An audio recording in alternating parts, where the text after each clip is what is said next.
बेटा तुम खड़ी क्यों हो क्लास में? सीट नहीं मिल रही? आगे आ जाओ, थर्ड लाइन में आ जाओ, थर्ड लाइन में बैठा लो बेटा इसको। फिर तेरी बहन को जब कोई कहेगा यहाँ आके बैठ जा, फिर अच्छा लगेगा? थोड़ा लिमिट में रहना चाहिए ना। बैठ जाओ बेटा। चलो अपने देखो, अपने व्यवहार को ऐसा रखो जैसा तुम दूसरे के साथ करो, तुम्हारी बहन के साथ वही होगा।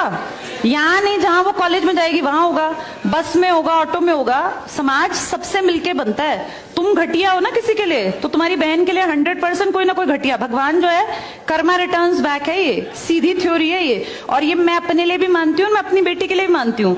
मैं जैसा कर रही हूँ ऐसा ही मेरे साथ होगा, या मेरे घर वालों के साथ। तुम जैसा कर रहे हो ऐसा तुम्हारे भाई बहनों के साथ होगा ही होगा। हम किसी भी बेटी के साथ गलत करेंगे ना, तो अपने आप को इसके लिए तैयार रखना कि मेरी बहन भी पढ़ने निकलेगी। आज छोटी है तो कल निकलेगी। चाचा की बेटी, मामा की बेटी, ऐसा नहीं कोई घर में रिश्ते ही ना हो, माँ भी तो होगी। जैसा तुम कर रहे हो ऐसा तुम्हारी माँ के साथ जरूर घटित हुआ होगा। अब तुम कर रहे हो, बड़े अच्छे कई एड्स हैं, उसमें एक जवान लड़का ना सीटी बजा रहा होता है, तो उसकी माँ, देखा तुम लोगों ने वो, उसकी माँ कहती है बेटा मत कर। तुम्हारी उम्र का था वो लड़का, उसकी माँ लगा लो मेरी एज की, मुझसे 2-4 साल बड़ी होगी, क्योंकि जो बच्चे 20 के हैं उनके माँ 40-45, उनकी माँ 45 साल तक की होती है। तो लगातार सीटियां बजा रहा है, उसकी माँ उसको कहती है बेटा मत कर, वो इरिटेट हो जाती है। तो फील करता है कि मेरी माँ ऐसा क्यों, मतलब क्यों चिढ़ रही है सीटी बजाने से, घर में बैठ के बजा रहा था सीटी। तो उसकी माँ को याद आता है कि जब मैं रोज बस स्टॉप पे जाती हूँ, 45 साल की अधेड़ उम्र की एक औरत, एक घटिया लड़का, मतलब ऐसे नहीं होते बिल्कुल ही घटिया जिनकी परवरिश हो, वो रोज उसको परेशान करता है, उस 45 साल की औरत को।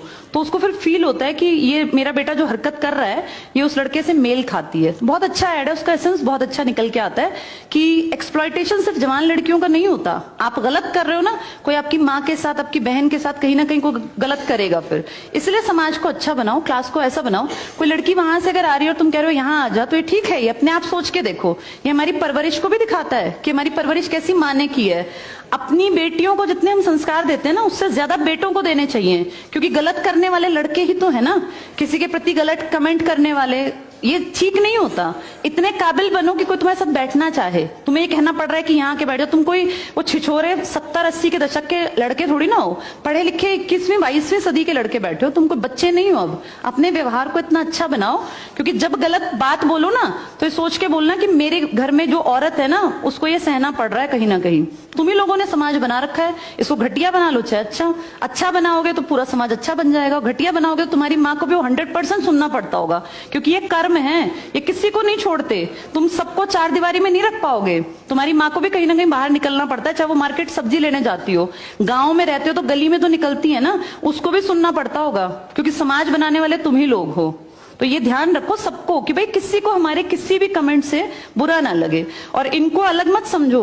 जैसी तुम्हारी बहनें ऐसी ही ये हैं। पसंद आना कोई अलग बात होती है, पर व्यवहार अच्छा रखना चाहिए। तुम्हारी परवरिश अच्छी माने की है, कम से कम ये दिखा के चलना।